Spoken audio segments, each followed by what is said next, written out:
If you heard about this game before this video, or you just found out about the game today during this video, well, congratulations. Welcome to Webfishing, a game about, well, fishing. It's also just a great environment of relaxation if you're looking for a nice casual game that nobody can bully you because you're bad at the game. Don't worry, trust me, I still get bullied to this day about being horrible at Minecraft by animators. That's how bad it's gotten.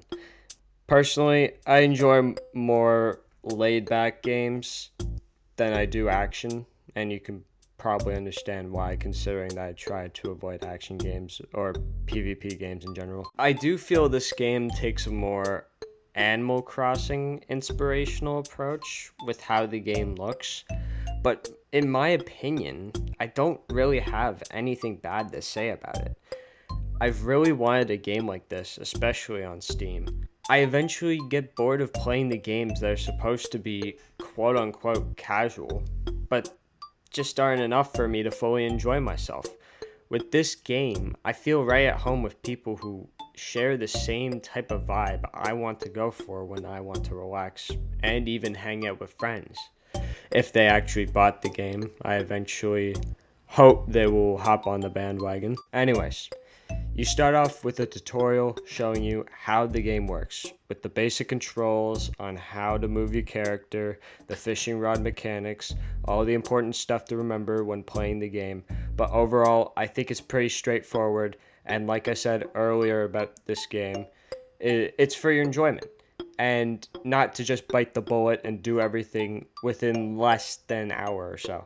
This game has progression by levels, which keep you going up more and more the experience you get by going places to fish. You start off as a scout and move along the ranks by catching fish. There's also a hub that gives you options like buying clothes for your character. In order to make money, you have to first talk with the fox. As long as you sell him fish or crabs, he'll be pretty happy and he'll give you quite a bit of cash for it.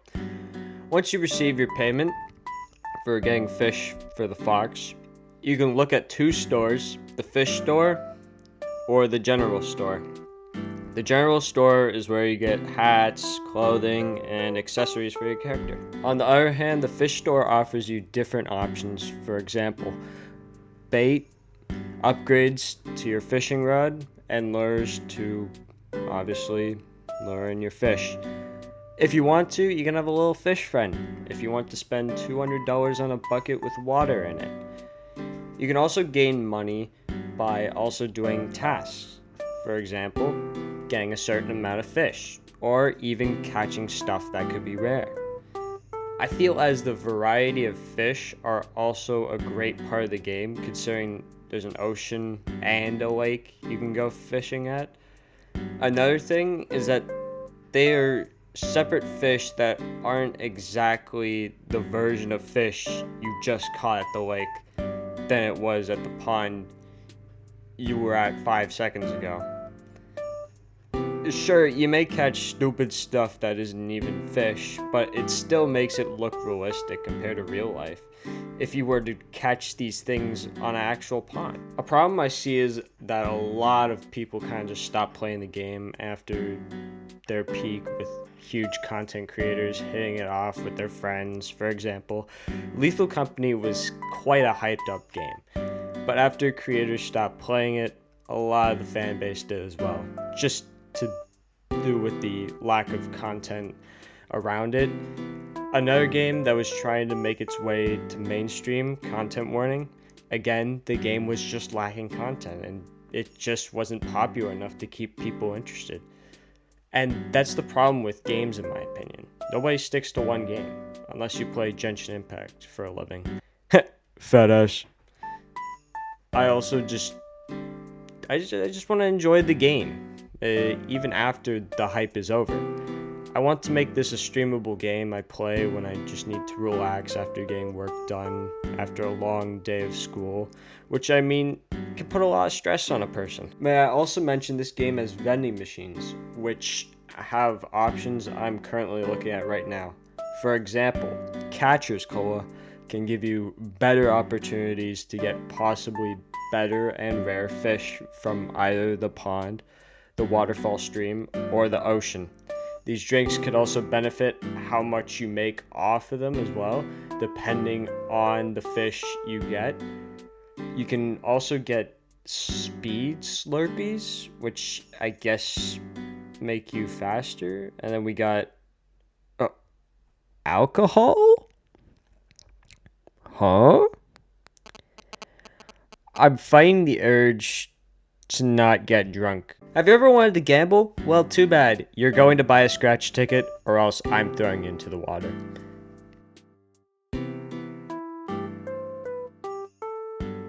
Damn it, I lost. I'm out of here.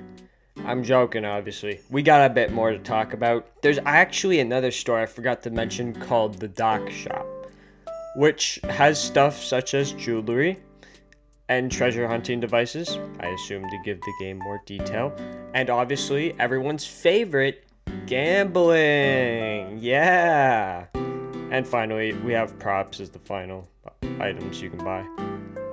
Now, as you can see, I have been able to change what I look like pattern-wise with the yellow and black. And by doing that, we must look through the backpack feature, where everything you'll need, for example, your clothing, options, misc, your journal that gives you a list of what fish you caught. And I think overall, I brought up almost every major detail in this game. And I think the best way to end it off is by doing an Anthony Fantano rating. Now, if I were to rate this with all the good reviews circulating currently, I think this is a strong to decent 9 on this one. And yeah, that's about it. End segment.